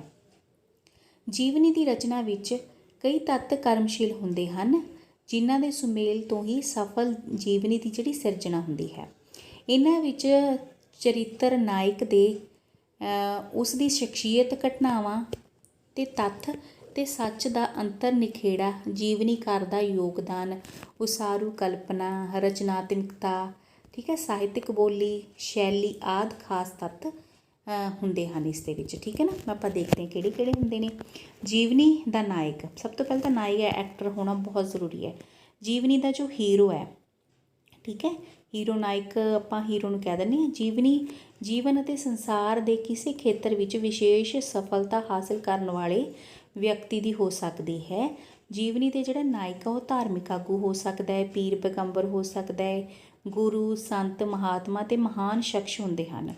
ਪੁਰਾਤਨ ਜੀਵਨੀਆਂ ਸ਼ਖਸੀ ਪੂਜਾ ਜਾਂ ਸ਼ਰਧਾ ਮਿਥਿਹਾਸਿਕ ਕਥਾਵਾਂ ਦੇ ਆਧਾਰ 'ਤੇ ਹੁੰਦੀਆਂ ਸਨ, ਪਰ ਆਧੁਨਿਕ ਜੀਵਨ ਵਿੱਚ ਮਹਾਂਪੁਰਖਾਂ ਦੀਆਂ ਜੀਵਨੀਆਂ ਘਟਨਾਵਾਂ ਦੇ ਨਵੇਂ ਅਰਥ ਲੱਭਣ ਦੇ ਯਤਨ ਕੀਤੇ ਗਏ ਹਨ। ਸ਼ਤਾਬਦੀ ਜਿਹੜਾ ਦਿਵਸ 'ਤੇ ਮਹਾਂਪੁਰਖਾਂ ਦੀਆਂ ਜੀਵਨੀਆਂ ਦਾ ਲਿਖਣਾ ਜਿਹੜਾ ਸੁਭਾਵਿਕ ਹੀ ਹੈ। ਠੀਕ ਹੈ ਨਾ, ਜੀਵਨੀ ਦਾ ਨਾਇਕ ਆਪਾਂ ਦੇਖ ਲਿਆ ਬੱਚੋ। ਅਤੇ ਫਿਰ ਜਿਹੜਾ ਦੂਜਾ ਵੱਡਾ ਖੇਤਰ ਰਾਜਸੀ ਆਗੂਆਂ, ਠੀਕ ਹੈ, ਆਜ਼ਾਦੀ ਦੇ ਸੰਗਰਾਮੀ ਹੁੰਦੇ ਜਿਹੜੇ ਉਹਨਾਂ ਦਾ ਵੀਰ ਸਪੂਤ ਹੁੰਦੇ ਨੇ, ਠੀਕ ਹੈ, ਦੇਸ਼ ਪਿਆਰ ਕਰਨ ਵਾਲੇ ਹੁੰਦੇ ਨੇ ਅਤੇ ਆਪਣੀ ਜਾਨ ਨੂੰ ਜੋਖਮ ਦੇ ਵਿੱਚ ਪਾਉਣ ਵਾਲੇ ਸਾਰੇ ਨੌਜਵਾਨ ਹੁੰਦੇ ਨੇ। ਤੀਜਾ ਖੇਤਰ ਕੀ ਹੁੰਦਾ, ਸਾਹਿਤਕਾਰਾਂ ਜਾਂ ਲੇਖਕਾਂ ਦੀਆਂ ਜੀਵਨੀਆਂ ਹੋ ਸਕਦੀਆਂ ਨੇ। ਠੀਕ ਹੈ, ਜਿਹੜੇ ਲੇਖਕ ਹੁੰਦੇ ਨੇ ਉਹਨਾਂ ਦੀ ਮਾਨਸਿਕ ਦਸ਼ਾ, ਜੀਵਨ ਦੇ ਦਰਸ਼ਨ, ਇਹ ਸਾਰਾ ਕੁਝ ਸਾਡੇ ਸਾਹਮਣੇ ਆਉਂਦਾ ਹੈ। ਠੀਕ ਹੈ ਨਾ, ਜੀਵਨੀ ਦਾ ਸਭ ਤੋਂ ਵੱਡਾ ਪ੍ਰਮੁੱਖ ਵਿਸ਼ਾ ਮਨੁੱਖੀ ਚਰਿੱਤਰ ਹੈ। ਮਨੁੱਖੀ ਚਰਿੱਤਰ ਕਿਸੇ ਆਦਰਸ਼ ਜਿਹੜਾ ਵਿਅਕਤੀ ਦੇ ਜੀਵਨੀ ਚਰਿੱਤਰ ਦੇ ਸਹਾਰੇ ਹੀ ਵਿਅਕਤੀਗਤ ਕੀਤਾ ਜਾਂਦਾ ਹੈ। ਠੀਕ ਹੈ ਨਾ, ਅਤੇ ਉਸ ਤੋਂ ਬਾਅਦ ਪੰਜਾਬੀ ਸਾਹਿਤ ਵਿੱਚ ਆਮ ਆਦਮੀ ਦੀ ਜੀਵਨੀ ਲਿਖੇ ਜਾਣ ਦਾ ਰੁਝਾਨ ਬਿਲਕੁਲ ਨਹੀਂ ਹੈ, ਪਰੰਤੂ ਪੱਛਮੀ ਸਾਹਿਤ ਵਿੱਚ ਆਮ ਆਦਮੀ ਦੀ ਜੀਵਨੀ ਹੈ ਜਿਹੜੀ, ਠੀਕ ਹੈ ਨਾ, ਦਾ ਵੀ ਬਹੁਤ ਮਹੱਤਵ ਹੈ। ਠੀਕ ਹੈ, ਆਪਣੇ ਇਹ ਨਹੀਂ ਹੈਗਾ, ਅਤੇ ਪੱਛਮ ਦੇ ਵਿੱਚ ਆਮ ਆਦਮੀ ਦੀ ਜ਼ਿੰਦਗੀ ਦਾ ਬਹੁਤ ਮਹੱਤਵ ਹੈ। ਠੀਕ ਹੈ ਨਾ ਬੱਚੋ। ਅਤੇ ਅੱਗੇ ਆ ਗਿਆ ਆਪਾਂ ਜੀਵਨੀ ਨਾਇਕ ਸੰਬੰਧੀ ਸਰੋਤਾਂ ਦੀ ਭਾਲ। ਜਿਹੜੀ ਨਾਇਕ ਹੀਰੋ ਦੇ ਲਈ ਜਿਹੜੀ ਜੀਵਨੀ ਆ ਉਸ ਲਈ ਆਪਾਂ ਸਰੋਤ ਇਕੱਠੇ ਕਰਦੇ ਹਾਂ ਅਲੱਗ-ਅਲੱਗ ਥਾਂ ਤੋਂ। ਠੀਕ ਹੈ, ਜੀਵਨੀ ਵਿੱਚ ਨਾਇਕ ਪ੍ਰਤੀ ਸ਼ਰਧਾ, ਆਦਰ ਦੇ ਉਸਦੀ ਸਮੁੱਚੀ ਸ਼ਖਸੀਅਤ ਦੇ ਵਿਕਾਸ ਨੂੰ ਵਿਗਿਆਨਿਕ ਦ੍ਰਿਸ਼ਟੀ ਤੋਂ ਪਰਖਣਾ ਹੁੰਦਾ ਹੈ। ਆਪਣੇ ਬਿਆਨ ਨੂੰ ਸੱਚ ਦੇ ਕੋਲ ਦਾ ਬਣਾਉਣ ਲਈ ਜੀਵਨੀਕਾਰ ਆਪਣੇ ਨਾਇਕ ਨੂੰ ਸਮਝਣ ਲਈ ਕਈਆਂ ਸਰੋਤਾਂ ਤੇ ਸੋਮਿਆਂ ਦੀ ਭਾਲ ਕਰਦਾ ਹੈ। ਉਹ ਆਪਣੇ ਨਾਇਕ ਦੀਆਂ ਚਿੱਠੀਆਂ, ਸਰਕਾਰੀ ਗਜ਼ਟਾਂ, ਖਾਨਦਾਨੀ ਪੱਤਰਾਂ, ਦੋਸਤਾਂ ਮਿੱਤਰਾਂ ਅਤੇ ਸਮਕਾਲੀ ਭਰੋਸੇਯੋਗ ਵਸੀਲਿਆਂ ਦਾ ਸਹਾਰਾ ਲੈਂਦਾ ਹੈ। ਜਿਵੇਂ ਆਪਾਂ ਨਹੀਂ ਬੱਚੋ ਕਿਸੇ ਦੀ ਜੋ ਕੋਈ ਜਾਣਕਾਰੀ ਇਕੱਠੀ ਕਰਦੇ ਹਾਂ ਅਲੱਗ-ਅਲੱਗ ਲੋਕਾਂ ਨੂੰ ਮਿਲ ਕੇ ਚਿੱਠੀਆਂ ਦੇ ਰਾਹੀਂ, ਠੀਕ ਹੈ ਨਾ। ਜੀਵਨ ਸ਼ਖਸੀਅਤ ਇਤਿਹਾਸਿਕ ਅਤੇ ਜਿਹੜੀ ਕਲਪਨਾ 'ਤੇ ਆਧਾਰਿਤ ਹੁੰਦੀ ਹੈ, ਠੀਕ ਹੈ ਨਾ। ਇਹਨਾਂ ਤੱਤਾਂ ਦੇ ਸੁਮੇਲ ਤੋਂ ਹੀ ਕੋਈ ਸਫਲ ਜੀਵਨੀ ਹੋਂਦ ਵਿੱਚ ਆਉਂਦੀ ਹੈ। ਅੱਜ ਦੀ ਜੀਵਨੀ ਦਾ ਸਰੂਪ ਸ਼ਰਧਾ 'ਤੇ ਆਧਾਰਿਤ ਨਹੀਂ, ਸਗੋਂ ਜੀਵਨੀਕਾਰ ਹੈ ਜਿਹੜੀ ਵਿਗਿਆਨਿਕ ਦ੍ਰਿਸ਼ਟੀ ਤੋਂ ਚੰਗਿਆਈਆਂ ਅਤੇ ਬੁਰਾਈਆਂ ਦੋਹਾਂ ਦਾ ਲੇਖਾ ਜੋਖਾ ਕਰਦਾ ਹੈ। ਜੀਵਨੀ ਕਲਾ ਇਸ ਗੱਲ ਦੀ ਮੰਗ ਕਰਦੀ ਹੈ ਕਿ ਜੀਵਨੀਕਾਰ ਮਿਤੀਆਂ, ਘਟਨਾਵਾਂ, ਲਹਿਰਾਂ, ਇਤਿਹਾਸਿਕ ਪ੍ਰਤੀਕਰਮਾਂ ਆਦਿ ਦੇ ਸੰਬੰਧ ਵਿੱਚ ਤਰਕਸ਼ੀਲ ਹੋ ਕੇ ਲਿਖੇ। ਜੀਵਨੀ ਲਿਖਣ ਲਈ ਲੇਖਕ ਦਾ ਜਿਹੜਾ ਨਿਜਤਾ ਜੁੜਿਆ ਹੋਣਾ ਜ਼ਰੂਰੀ ਨਹੀਂ। ਜੀਵਨੀ ਲੇਖਕ ਲੇਖਾਂ, ਗ੍ਰੰਥਾਂ ਆਦਿ ਵਿੱਚ ਆਏ ਹਵਾਲਿਆਂ ਅਤੇ ਉਲੇਖਾਂ, ਤੱਥਾਂ, ਚਰਿੱਤਰ, ਨਾਇਕ ਨਾਲ ਸੰਬੰਧਿਤ ਲੋਕਾਂ ਅਤੇ ਹੋਰ ਮਿਲਦੀ ਸਮੱਗਰੀ ਦੇ ਸਹਾਰੇ ਨਾਲ ਨਾਇਕ ਦੀ ਸ਼ਖਸੀਅਤ ਬਾਰੇ ਲਿਖ ਸਕਦਾ ਹੈ। ਨਾਇਕ ਦੀ ਸ਼ਖਸੀਅਤ ਦੇਖਦੇ ਆਪਾਂ। ਜੀਵਨੀ ਜਿਹੜੀ ਘਟਨਾਵਾਂ ਦਾ ਸੰਗ੍ਰਹਿ ਮਾਤਰ ਨਹੀਂ ਹੁੰਦਾ, ਬਲਕਿ ਉਸ ਵਿੱਚ ਜੀਵਨ ਦੇ ਨਾਇਕ ਦੀ ਸ਼ਖਸੀਅਤ ਦਾ ਸਰਬਪੱਖੀ ਅਧਿਐਨ ਹੁੰਦਾ ਹੈ। ਨਾਇਕ ਦਾ ਸੁਭਾਅ, ਉਸ ਦੀਆਂ ਖਾਹਿਸ਼ਾਂ, ਭਾਵਨਾਵਾਂ ਅਤੇ ਰੁਚੀਆਂ, ਉਸ ਦਾ ਚਰਿੱਤਰ ਅਤੇ ਹੋਰ ਸਮੱਸਿਆਵਾਂ ਅਤੇ ਸੰਘਰਸ਼ ਆਦਿ ਸਭ ਕੁਝ ਜੀਵਨੀ ਕਲਾ ਵਿੱਚ ਸਮੋਇਆ ਹੁੰਦਾ ਹੈ। ਜੀਵਨੀ ਰਚਨਾ ਵਿੱਚ ਨਾਇਕ ਦਾ ਆਪਾ ਅਤੇ ਵਿਅਕਤੀਤਵ ਪੂਰੀ ਤਰ੍ਹਾਂ ਉੱਭਰ ਕੇ ਸਾਹਮਣੇ ਆਉਂਦਾ ਹੈ, ਪਰ ਨਾਇਕ ਦੇ ਵਿਅਕਤੀਤਵ ਵਿੱਚ ਜਿਹੜਾ ਉਸਦੇ ਵਿੱਚ ਵਿਅਕਤੀਤਵ ਦਾ ਜਿਹੜਾ ਚਿਤਰਨ ਹੈ ਹਮੇਸ਼ਾ ਸੰਤੁਲਿਤ ਰਹਿੰਦਾ ਹੈ। ਜੀਵਨੀਕਾਰ ਨੂੰ ਇਹ ਧਿਆਨ ਰੱਖਣਾ ਪੈਂਦਾ ਹੈ ਕਿ ਚੰਦਰਮਾ ਵਿੱਚ ਕਲੰਕ ਦੀ ਕਾਲਖ ਜ਼ਰੂਰ ਹੈ, ਪਰ ਉਹ ਸਧਾਰਨ ਹੈ। ਚਾਨਣ ਦੀ ਜਿਹੜੀ ਚਾਨਣੀ ਹੈ ਵਿੱਚ ਕਾਲੇ ਕਲੰਕ ਦੀ ਹੋਂਦ ਸੰਤੁਲਨ ਦੀ ਨਿਸ਼ਾਨੀ ਹੈ। ਨਾਇਕ ਦਾ ਚਿਤਰਨ ਸਾਰੀਆਂ ਚੰਗਿਆਈਆਂ ਅਤੇ ਬੁਰਾਈਆਂ ਸਮੇਤ ਪੂਰਾ ਹੁੰਦਾ ਹੈ। ਹਮਦਰਦੀ ਅੰਨੀ ਸ਼ਰਧਾ ਤੋਂ ਵੱਖਰੀ ਸ਼ੈ ਹੈ। ਮਤਲਬ ਇਹ ਨਹੀਂ ਹੈਗਾ ਵੀ ਚੰਗਾ ਹੀ ਚੰਗਾ ਲਿਖੀ ਜਾਓ, ਜਿਵੇਂ ਚੰਨ ਦੇ ਵਿੱਚ ਦਾਗ ਹੁੰਦੇ ਨੇ, ਤੇ ਇਸ ਤਰ੍ਹਾਂ ਜਿਹੜਾ ਬੰਦਾ ਆਪਾਂ ਜੀਵਨੀ ਜਿਸ ਬਾਰੇ ਲਿਖਦੇ ਹਾਂ ਉਸ ਦੇ ਬਾਰੇ ਕੁਝ ਗੱਲਾਂ ਬੁਰੀਆਂ ਵੀ ਲਿਖ ਸਕਦੇ ਹਾਂ, ਠੀਕ ਹੈ ਨਾ, ਵੀ ਸੰਤੁਲਨ ਬਣਿਆ ਰਹਿੰਦਾ ਹੈ, ਠੀਕ ਹੈ। ਅੰਨੀ ਸ਼ਰਧਾ ਵੀ ਨਹੀਂ ਲੈ ਕੇ ਆਉਣੀ ਆਪਾਂ, ਇਹ ਵੀ ਦੋਸ਼ ਹੈ ਇੱਕ ਤਰ੍ਹਾਂ ਨਾਲ। ਹਮਦਰਦੀ ਦੋਸ਼ਾਂ ਨੂੰ ਦੋਸ਼ੀ ਹੀ ਸਮਝਦੀ ਹੈ, ਉਸ ਦਾ ਮਜ਼ਾਕ ਨਹੀਂ ਉਡਾਇਆ ਜਾਂਦਾ, ਠੀਕ ਹੈ। ਮਹਾਂਪੁਰਸ਼ ਦੀ ਕੋਈ ਇੱਕ ਅੱਧੀ ਬੁਰਾਈ ਉਸ ਦੇ ਗੁਣਾਂ ਵਿੱਚ ਇਸ ਤਰ੍ਹਾਂ ਛਿਪ ਜਾਂਦੀ ਹੈ ਜਿਵੇਂ ਚੰਨ ਦੀਆਂ ਕਿਰਨਾਂ ਵਿੱਚ ਉਸ ਦਾ ਕਲੰਕ, ਠੀਕ ਹੈ ਬੱਚੋ। ਮਨੁੱਖ ਦੀਆਂ ਕਮਜ਼ੋਰੀਆਂ ਉਸ ਦਾ ਸੰਤੁਲਨ, ਸ਼ਖਸੀਅਤ ਦੇ ਚਿੰਨ੍ਹ ਜਿਨ੍ਹਾਂ ਕਾਰਨ ਨਾਇਕ ਦੇ ਚਰਿੱਤਰ ਵਿੱਚ ਯਥਾਰਥਿਕਤਾ ਝਲਕਦੀ ਹੈ। ਅੱਗੇ ਸੱਚ ਦੀ ਭਾਲ। ਜੀਵਨੀ ਲੇਖਕ ਦੇ ਸਾਹਮਣੇ ਸਾਰਾ ਸੰਸਾਰ ਵਿਛਿਆ ਹੁੰਦਾ ਹੈ, ਜਿਸ ਵਿੱਚ ਉਸ ਦਾ ਆਦਰਸ਼ ਨਾਇਕ ਉਮਰ ਭਰ ਵਿਚਰਿਆ ਹੁੰਦਾ ਹੈ। ਪਰ ਇਸ ਸੰਸਾਰ ਵਿੱਚ ਹਜ਼ਾਰਾਂ ਉੱਗੜ ਦੁੱਗੜੀਆਂ ਅਤੇ ਬੇਨੇਮੀਆਂ ਘਟਨਾਵਾਂ ਵਾਪਰਦੀਆਂ ਹਨ ਅਤੇ ਅਣਗਿਣਤ ਤੱਥਾਂ ਦੇ ਅਡੰਬਰ ਢੇਰੀ ਹੁੰਦੇ ਹਨ। ਜੀਵਨੀਕਾਰ ਇਹਨਾਂ ਫਜ਼ੂਲ ਅਡੰਬਰੀ ਜਗ ਬੀਤੀਆਂ ਵਿੱਚੋਂ ਅਜਿਹੇ ਸਾਰੇ ਤੱਤਾਂ ਦੀ ਭਾਲ ਕਰਦਾ ਹੈ ਜੋ ਉਸ ਦੀ ਕਲਪਨਾ ਅਤੇ ਜੀਵਨ ਦ੍ਰਿਸ਼ਟੀ ਦੇ ਨੇੜੇ ਹੁੰਦੇ ਹਨ ਅਤੇ ਜਿਨ੍ਹਾਂ ਨੂੰ ਉਹ ਆਪਣੇ ਨਾਇਕ ਦੀ ਆਦਰਸ਼ ਜ਼ਿੰਦਗੀ ਦੇ ਸਹਾਰੇ ਲੋਕਾਂ ਸਾਹਮਣੇ ਰੱਖਣਾ ਲੋਚਦਾ ਹੈ। ਜੋ ਕੁਝ ਪ੍ਰਤੱਖ ਹੈ ਉਹ ਜੀਵਨੀ ਨਹੀਂ ਹੈ, ਬਲਕਿ ਜੋ ਪ੍ਰਤੱਖ ਦੇ ਪਿੱਛੇ ਲੁਕਵੇਂ ਤੌਰ 'ਤੇ ਗਤੀਸ਼ੀਲ ਹੋ ਰਿਹਾ ਹੈ ਉਹ ਹੀ ਜੀਵਨੀਕਾਰ ਦੀ ਅਸਲ ਭਾਲ ਹੈ। ਇਸ ਲਈ ਜੀਵਨੀ ਲੇਖਕ ਦੇ ਸਾਹਮਣੇ ਸਮੱਸਿਆ ਨਾਇਕ ਦਾ ਜੀਵਨ ਬਿਉਰਾ ਨਹੀਂ ਹੈ, ਸਗੋਂ ਸਮੱਸਿਆ ਤਾਂ ਤੱਥਾਂ ਵਿੱਚੋਂ ਸੱਚ ਦੀ ਭਾਲ ਹੈ। ਇਹੋ ਸੱਚ ਹੀ ਆਮ ਵਿਅਕਤੀ ਨਾਲੋਂ ਮਹਾਨ ਵਿਅਕਤੀ ਨੂੰ ਨਿਖੇੜਦਾ ਹੈ ਅਤੇ ਇਸ ਸੱਚ ਦੇ ਆਸਰੇ ਨਾਲ ਮਨੁੱਖੀ ਚਰਿੱਤਰ ਨੂੰ ਲੱਭਿਆ ਜਾਂਦਾ ਹੈ। ਚੰਗੀ ਜੀਵਨੀ ਵਿੱਚ ਲੇਖਕ ਹਮੇਸ਼ਾ ਸੱਚ ਦੇ ਨੇੜੇ ਰਹਿੰਦਾ ਹੈ, ਪਰ ਸੱਚ ਤੱਥਾਂ ਅਤੇ ਇਤਿਹਾਸਿਕ ਘਟਨਾਵਾਂ 'ਤੇ ਆਧਾਰਿਤ ਰਹਿੰਦਾ ਹੈ। ਪਰ ਇਹਨਾਂ ਨੂੰ ਛੰਡ ਸਾਫ਼ ਕਰਕੇ ਲੇਖਕ ਆਪਣੀ ਸੂਝ ਅਨੁਸਾਰ ਅਜਿਹੇ ਸੱਚ ਦੀ ਢੂੰਡ ਕਰਦਾ ਹੈ ਜੋ ਮਾਨਵੀ ਵਰਤਾਰੇ ਲਈ ਸੱਚਾ ਆਦਰਸ਼ ਬਣ ਨਿਬੜਦਾ ਹੈ। ਵੀ ਬੱਚਿਓ ਜਿਹੜੇ ਜਿਹਦੇ ਬਾਰੇ ਆਪਾਂ ਜੀਵਨੀ ਲਿਖ ਰਹੇ ਹਾਂ ਉਹਦੀ ਜ਼ਿੰਦਗੀ ਦੇ ਵਿੱਚ ਬਹੁਤ ਸਾਰੀਆਂ ਘਟਨਾਵਾਂ ਆਉਂਦੀਆਂ ਨੇ, ਪਰ ਜਿਹੜਾ ਲੇਖਕ ਨੇ ਉਹਨਾਂ ਨੂੰ ਲੱਭਣਾ ਹੁੰਦਾ ਹੈ, ਠੀਕ ਹੈ, ਵੀ ਕਿਹੜੀ ਘਟਨਾ ਜ਼ਿਆਦਾ ਪ੍ਰਭਾਵਸ਼ੀਲ ਹੋ ਸਕਦੀ ਹੈ, ਠੀਕ ਹੈ ਨਾ। ਜੀਵਨੀ ਦਾ ਇਹ ਪਸਾਰ ਆਲੋਚਨਾ ਦੀ ਹੱਦ ਨੂੰ ਜਾ ਛੂੰਹਦਾ ਹੈ, ਠੀਕ ਹੈ ਨਾ। ਜੀਵਨੀ ਜੀਵਨ ਦੀ ਆਲੋਚਨਾ ਹੀ ਤਾਂ ਹੈ, ਜੀਵਨ ਦੇ ਵਿੱਚ ਕੀ ਕੀ ਹੋਇਆ, ਕੀ ਕੀ ਨਹੀਂ ਹੋਇਆ। ਜੀਵਨੀ ਜਿਸ ਵਿੱਚ ਨਾਇਕ ਦੀਆਂ ਜੀਵਨ ਘਟਨਾਵਾਂ ਤੋਂ ਜੀਵਨ ਦਾ ਸੱਚ ਵੱਖਰਾ ਕਰਨਾ ਪੈਂਦਾ ਹੈ। ਉਹ ਸੱਚ ਸਰਬ ਵਿਆਪੀ ਹੁੰਦਾ ਹੈ। ਇਤਿਹਾਸ ਤੇ ਜੀਵਨੀ ਵਿੱਚ ਇਹੋ ਫਰਕ ਹੈ। ਜਿੱਥੇ ਇਤਿਹਾਸਕਾਰ ਆਪਣੇ ਨਾਇਕ ਦੇ ਜੀਵਨ ਨੂੰ ਤੱਥਾਂ ਦੇ ਆਧਾਰ 'ਤੇ ਚਿੱਤਰਦਾ ਹੈ, ਉੱਥੇ ਜੀਵਨੀਕਾਰ ਉਹਨਾਂ ਤੱਥਾਂ ਤੋਂ ਉਗੜਦੀ ਸੱਚਾਈ ਨੂੰ ਆਧਾਰ ਬਣਾਉਂਦਾ ਹੈ। ਬੱਚੇ ਠੀਕ ਹੈ ਵੀ ਜਿਹੜਾ ਇਤਿਹਾਸਕਾਰ ਉਹ ਆਪਣੇ ਨਾਇਕ ਦੇ ਜੀਵਨ ਨੂੰ ਤੱਥਾਂ ਦੇ ਆਧਾਰ 'ਤੇ ਪੇਸ਼ ਕਰਦਾ ਹੈ, ਸਬੂਤਾਂ ਦੇ ਆਧਾਰ 'ਤੇ, ਠੀਕ ਹੈ। ਪਰ ਜੀਵਨੀਕਾਰ ਉਹਨਾਂ ਤੱਥਾਂ ਤੋਂ ਉਗੜਦੀ ਹੋਈ ਸੱਚਾਈ ਨੂੰ ਆਧਾਰ ਬਣਾਉਂਦਾ ਹੈ, ਠੀਕ ਹੈ। ਕਿਸੇ ਵਿਦਵਾਨ ਨੇ ਲਿਖਿਆ ਹੈ ਕਿ ਓਪਰੇ ਤੌਰ 'ਤੇ ਦਿਖਾਈ ਦੇਣ ਵਾਲੇ ਰੂਪ ਨੂੰ ਦਿਖਾ ਕੇ ਹੀ ਜੀਵਨੀ ਲੇਖਕ ਬਸ ਨਹੀਂ ਕਰਦਾ, ਉਹ ਉਸ ਓਪਰੇ ਉਛਾੜ ਨੂੰ ਲਾ ਕੇ ਉਸ ਦੇ ਹੇਠ ਛਿਪੇ ਅੰਤਰ ਆਤਮਾ ਦੇ ਸੱਚ ਸਰੂਪ ਨੂੰ ਪ੍ਰਕਾਸ਼ਮਾਨ ਕਰਦਾ ਹੈ। ਅੰਤਰ ਸੱਚ ਜਿੰਨਾ ਪ੍ਰਕਾਸ਼ਮਾਨ ਹੋਵੇਗਾ, ਜੀਵਨੀ ਕਲਾ ਉਨੀ ਪ੍ਰਭਾਵਸ਼ਾਲੀ ਤੇ ਲੋਕ ਪਿਆਰੀ ਹੋਵੇਗੀ। ਜੀਵਨੀਕਾਰ ਦਾ ਅਸਲ ਨਿਸ਼ਾਨਾ ਜੀਵਨ ਦੇ ਸੱਚ ਦੀ ਭਾਲ ਕਰਨਾ ਹੈ, ਠੀਕ ਹੈ ਬੱਚੋ, ਵੀ ਸੱਚ ਦੀ ਭਾਲ ਕਰਨਾ ਹੈ। ਜੀਵਨੀ ਲੇਖਕ ਦਾ ਯੋਗਦਾਨ ਤੇ ਉਸਾਰੂ ਕਲਪਨਾ। ਜੀਵਨੀ ਦੀ ਰਚਨਾ ਵਿੱਚ ਜੀਵਨੀਕਾਰ ਦਾ ਯੋਗਦਾਨ ਹੁੰਦਾ ਹੈ। ਇਹ ਪ੍ਰਸ਼ਨ ਵੀ ਵਿਚਾਰਨਯੋਗ ਬਣਦਾ ਹੈ।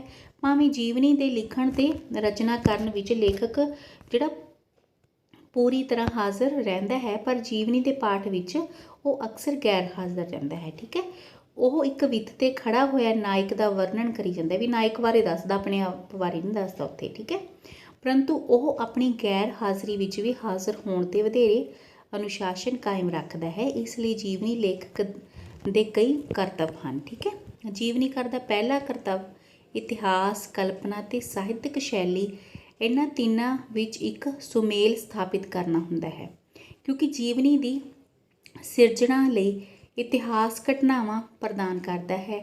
ਕਲਪਨਿਕ ਜਿਹੜੀਆਂ ਘਟਨਾਵਾਂ ਨੂੰ ਵਿਸ਼ਵਾਸਯੋਗ ਬਣਾ ਕੇ ਤਤਕਾਲੀ ਇਤਿਹਾਸ ਤੇ ਪਰਿਸਥਿਤੀਆਂ ਨੂੰ ਚਿੱਤਰਦੀ ਹੈ, ਤੇ ਸਾਹਿਤਕ ਸ਼ੈਲੀ ਜੀਵਨੀ ਕਲਾ ਨੂੰ ਇਤਿਹਾਸ ਦੇ ਨਿਰਜਿੰਦ ਪਿੰਜਰ ਤੋਂ ਵੱਖਰਾ ਕਰਕੇ ਉਸ ਵਿੱਚ ਰਸਿਕਤਾ ਤੇ ਭਾਵੁਕਤਾ ਦਾ ਸੰਚਾਰ ਕਰਦੀ ਹੈ। ਬੱਚੋ ਆਪਾਂ ਕਹਿ ਸਕਦੇ ਵੀ ਜਿਹੜਾ ਜੀਵਨੀਕਾਰ ਨੂੰ ਰਸਮੀ ਤੌਰ 'ਤੇ ਨਾਇਕ ਦੀ ਰੂਹ ਨਾਲ ਜੁੜਿਆ ਹੋਣਾ ਚਾਹੀਦਾ ਹੈ, ਵੀ ਮਤਲਬ ਪੂਰੀ ਤਰ੍ਹਾਂ ਪਤਾ ਹੋਵੇ ਉਸ ਬਾਰੇ, ਠੀਕ ਹੈ ਨਾ। ਉਸ ਨੂੰ ਨਾਇਕ ਇਕਸੁਰ ਤੇ ਬੇਤਕੱਲਫ ਹੋਣਾ ਚਾਹੀਦਾ ਹੈ, ਵੀ ਮਤਲਬ ਵੀ ਸਿੱਧੇ ਤੌਰ 'ਤੇ ਆਪਾਂ ਕਹਿ ਸਕਦੇ ਹਾਂ ਵੀ ਨਾਇਕ ਦੇ ਬਾਰੇ ਉਹ ਪੂਰੀ ਚੰਗੀ ਤਰ੍ਹਾਂ ਜਾਣਦਾ ਹੋਵੇ, ਠੀਕ ਹੈ। ਉਹਦਾ ਪਹਿਲਾ ਕਰਤੱਵ ਹੈ। ਦੂਸਰਾ ਕਰਤੱਵ ਇਹ ਹੈ ਕਿ ਸੁਹਿਰਦ, ਸੁਤੰਤਰ ਤੇ ਨਿਰਪੱਖ ਰਹਿੰਦਾ ਹੋਇਆ ਆਪਣੇ ਨਾਇਕ ਦੇ ਜੀਵਨ ਦੇ ਮੁੱਖ ਪਾਤਰ ਦੀ ਸ਼ਖਸੀਅਤ ਨੂੰ ਅਨੇਕ ਪਸਾਰਾਂ ਵਿੱਚ ਚਰਿੱਤਰ ਕਰਦਾ ਹੈ, ਠੀਕ ਹੈ। ਵੀ ਜਿੰਨੀਆਂ ਵੀ ਘਟਨਾਵਾਂ ਨੇ ਆਪਣੀ ਕਲਪਨਾ ਸ਼ਕਤੀ ਰਾਹੀਂ ਜਾਂ ਮਤਲਬ ਆਪਣੇ ਜਿਹੜੇ ਯਥਾਰਥਕ ਵਿਉਂਤਬੱਧ ਦੇ ਰਾਹੀਂ ਉਹਦੀਆਂ ਜਿੰਨੀਆਂ ਵੀ ਘਟਨਾਵਾਂ ਨੇ ਨਿਰਪੱਖ ਹੋ ਕੇ ਉਹਨਾਂ ਨੂੰ ਪੇਸ਼ ਕਰੇ, ਸਜਾਵੇ, ਚਮਕਾਵੇ ਉਹਨਾਂ ਨੂੰ, ਠੀਕ ਹੈ ਨਾ। ਵੀ ਜਿਵੇਂ ਕੋਈ ਨਹਾ ਧੋਆ ਕੇ ਸੋਹਣੇ ਕੱਪੜੇ ਪਵਾ ਕੇ ਸਮਾਜ ਦੇ ਵਿੱਚ ਉਹਨੂੰ ਭੇਜੇ, ਠੀਕ ਹੈ, ਵੀ ਆਪਣੇ ਸ਼ਬਦਾਂ ਦੇ ਜਾਮੇ ਪਾ ਕੇ, ਠੀਕ ਹੈ। ਪਰ ਮਾਂ ਦੀ ਕਲਪਨਾ ਸਜਾਵਟ ਤੱਕ ਹੀ ਰਹਿੰਦੀ ਹੈ, ਬੱਚੇ ਦਾ ਅਸਲੀ ਸਰੂਪ ਨਹੀਂ ਬਦਲ ਸਕਦੀ। ਇਸੇ ਤਰ੍ਹਾਂ ਲੇਖਕ ਵੀ ਕਲਪਨਾ ਨਾਲ ਆਪਣੇ ਚਰਿੱਤਰ ਨਾਇਕ ਦੇ ਵਿਅਕਤੀਤਵ ਦੁਆਲੇ ਇੰਨੀ ਹੀ ਲਿਸ਼ਕ ਪੁਸ਼ਕ ਖਿਲਾਰਦਾ ਹੈ ਵੀ ਉਹਦੀ ਅਸਲੀਅਤ ਨਾ ਖਰਾਬ ਹੋ ਜੇ, ਵੀ ਇਹ ਨਾ ਹੋਵੇ ਬਹੁਤਾ ਜ਼ਿਆਦਾ ਉਹਦੇ ਬਾਰੇ ਵਰਣਨ ਵਧੀਆ ਕਰੀ ਜਾਵੇ, ਉਹਦੀ ਅਸਲੀਅਤ ਹੀ ਖਰਾਬ ਹੋ ਜਾਵੇ, ਹੈ ਨਾ। ਬੋਲੀ ਤੇ ਸ਼ੈਲੀ ਦੇਖਦੇ ਹਾਂ ਆਪਾਂ। ਜੀਵਨੀ ਕਲਾ ਦੇ ਬਾਕੀ ਹੋਰ ਗੁਣਾਂ ਦੇ ਨਾਲ ਜੀਵਨੀ ਲੇਖਕ ਵੱਲੋਂ ਅਪਣਾਈ ਗਈ ਬੋਲੀ ਤੇ ਸ਼ੈਲੀ ਦੇ ਮਹੱਤਵ ਨੂੰ ਧਿਆਨ ਵਿੱਚ ਰੱਖਣਾ ਬਹੁਤ ਜ਼ਰੂਰੀ ਹੈ। ਪਰਿਪੱਕ ਸ਼ੈਲੀ ਆਮ ਸਧਾਰਨ ਚਰਿੱਤਰ ਨਾਇਕ ਦੀ ਜੀਵਨੀ ਨੂੰ ਵੀ ਰੌਚਿਕ ਤੇ ਰਸਦਾਇਕ ਬਣਾ ਦਿੰਦੀ ਹੈ। ਸਫਲ ਜੀਵਨੀ ਜਿਹੜੀ ਹੁੰਦੀ ਹੈ ਬੱਚਿਓ, ਜਿਹੜੀ ਮੈਂ ਉਹਦੀ ਬੋਲੀ ਹੈ ਪ੍ਰਭਾਵਸ਼ੀਲ ਹੋਣੀ ਚਾਹੀਦੀ ਹੈ, ਠੀਕ ਹੈ ਨਾ। ਜਿਸ ਤਰ੍ਹਾਂ ਦੇ ਲੋਕ ਹੋਣ ਉਸ ਤਰ੍ਹਾਂ ਦੀ ਉਹਦੀ ਬੋਲੀ ਹੋਵੇ, ਠੀਕ ਹੈ। ਤੇ ਇਸ ਲਈ ਜੀਵਨ ਦੀ ਜਿਹੜੀ ਸਫਲਤਾ ਹੈ ਨਾ, ਉਹ ਇਸ ਗੱਲ 'ਤੇ ਬਹੁਤ ਮਤਲਬ ਆਪਾਂ ਕਹਿ ਦਿੰਦੇ ਹਾਂ ਵੀ ਪ੍ਰਭਾਵ ਦੇ ਅਧੀਨ ਹੀ ਉਹ ਚੱਲਦੀ ਹੈ, ਤੇ ਇਸ ਗੱਲ 'ਤੇ ਟਿਕੀ ਹੁੰਦੀ ਹੈ ਕਿ ਉਸ ਦੀ ਬੋਲੀ ਵਧੀਆ ਹੋਵੇ, ਠੀਕ ਹੈ ਨਾ। ਜਿਵੇਂ ਸ਼੍ਰੀ ਗੁਰੂ ਨਾਨਕ ਦੇਵ ਜੀ, ਸ਼੍ਰੀ ਗੁਰੂ ਗੋਬਿੰਦ ਸਿੰਘ ਜੀ, ਭਗਵਾਨ ਰਾਮ ਚੰਦਰ ਤੇ ਭਗਵਾਨ ਕ੍ਰਿਸ਼ਨ ਜੀ, ਜਿਸ ਦਾ ਆਪਣਾ ਜੀਵਨ ਚਰਿੱਤਰ ਹੀ ਇੱਕ ਤਰ੍ਹਾਂ ਨਾਲ ਮਹਾਨ, ਉੱਤਮ ਤੇ ਸਾਹਿਤ ਦਾ ਸੋਮਾ ਹੋ ਕੇ ਨਿਬੜੇ, ਜਾਂ ਫਿਰ ਲੇਖਕ ਇੰਨਾ ਮਹਾਨ ਹੋਵੇ ਕਿ ਜਿਵੇਂ ਰਵਿੰਦਰਨਾਥ ਟੈਗੋਰ ਤੇ ਭਾਈ ਵੀਰ ਸਿੰਘ, ਠੀਕ ਹੈ ਬੱਚੋ। ਜੀਵਨੀ ਲੇਖਕ ਵਿਸ਼ੇ ਅਨੁਸਾਰ ਕਈ ਤਰ੍ਹਾਂ ਦੀਆਂ ਸ਼ੈਲੀਆਂ ਦੀ ਵਰਤੋਂ ਕਰਦਾ ਹੈ। ਕਿਤੇ ਉਹ ਵਰਣਾਤਮਕ ਸ਼ੈਲੀ ਵਰਤਦਾ ਹੈ, ਕਿਤੇ ਨਿਆਂਸ਼ੀਲ ਬਣ ਕੇ ਨਾਇਕ ਦੇ ਜੀਵਨ ਦੀਆਂ ਘਟਨਾਵਾਂ ਬਿਆਨ ਕਰਦਾ ਹੈ, ਅਤੇ ਸਮੇਂ ਤੇ ਸਥਾਨ ਦੇ ਨਾਲ ਸਮਾਜਿਕ ਤੇ ਸੱਭਿਆਚਾਰਿਕ ਵਾਤਾਵਰਨ ਦਾ ਵਰਣਨ ਕਰਦਾ ਹੈ। ਕਦੀ ਉਹ ਵਿਆਖਿਆ ਵੀ ਕਰਦਾ ਹੈ, ਠੀਕ ਹੈ। ਇਸ ਤਰ੍ਹਾਂ ਉਹ ਆਪਣੇ ਨਾਇਕ ਬਾਰੇ ਉਹ ਦੱਸਦਾ ਹੈ ਅਲੱਗ-ਅਲੱਗ ਸ਼ੈਲੀਆਂ ਦੇ ਰਾਹੀਂ, ਠੀਕ ਹੈ ਬੱਚੋ। ਤੇ ਸ਼ੈਲੀ ਤੋਂ ਇਲਾਵਾ ਬੋਲੀ ਵੀ ਜੀਵਨੀ ਤੋਂ ਬੋਲੀ ਤੋਂ ਬਿਨਾਂ ਵੀ ਜੀਵਨੀ ਗੂੰਗੀ ਹੈ। ਠੀਕ ਹੈ, ਬੋਲੀ ਤੋਂ ਪੂਰੀ ਤਰ੍ਹਾਂ ਚੇਤਨ ਹੋ ਕੇ ਜੀਵਨੀ ਜਿਹੜੀ ਅੱਗੇ ਆਪਣੇ ਸਾਹਮਣੇ ਆਉਂਦੀ ਹੈ। ਠੀਕ ਹੈ ਨਾ। ਹੁਣ ਅੱਗੇ ਆ ਗਿਆ ਜੀਵਨੀ ਰਚਨਾ ਦੀ ਬਣਤਰ ਕਿੱਦਾਂ ਦੀ ਹੈ। ਠੀਕ ਹੈ, ਜੀਵਨੀਕਾਰ ਇਹਨਾਂ ਸਾਰੇ ਤੱਤਾਂ ਦੇ ਆਧਾਰ 'ਤੇ ਜਿਹੜੀ ਇੱਕ ਰਚਨਾਤਮਿਕਤਾ ਹੈ, ਠੀਕ ਹੈ, ਉਹ ਸਿਰਜਦਾ ਹੈ। ਇਸ ਤਰ੍ਹਾਂ ਜੀਵਨੀ ਦੀ ਰਚਨਾ ਕੁਝ ਖਾਸ ਨਿਯਮਾਂ ਵਿੱਚ ਬੱਝੀ ਹੁੰਦੀ ਹੈ। ਇਸ ਦੀ ਬਣਤਰ ਤੇ ਬੁਣਤਰ ਲਈ ਇਹ ਜ਼ਰੂਰੀ ਹੈ ਕਿ ਜੀਵਨੀ ਵਿੱਚ ਕੋਈ ਬੇਲੋੜਾ ਜਿਹੜਾ ਵਿਸਥਾਰ ਹੈ ਉਹ ਨਾ ਹੋਵੇ। ਠੀਕ ਹੈ ਨਾ।